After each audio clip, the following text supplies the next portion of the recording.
How to remove Instagram effect from video or photo. So if you want to remove the Instagram effect from your videos or your photos, then first open up your Instagram application. Once you've opened your Instagram, now you need to simply go for the plus icon, which is on the bottom middle, and then you can simply choose a photo or a video to add to your Instagram. So simply take a photo. Once you've chosen the photo, now you can simply go for the upper right, which has that effects option. Tap on effects, and here you will have your effects, right? So you need to simply choose any effect that you would like to add.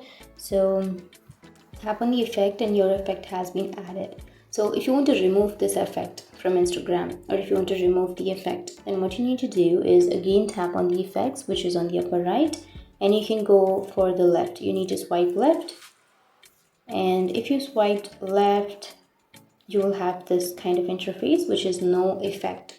So tap on no effect and your effect will be removed. Just tap on no effect and your effect will be removed. So that's how you can remove your Instagram effect from your videos or from your photos.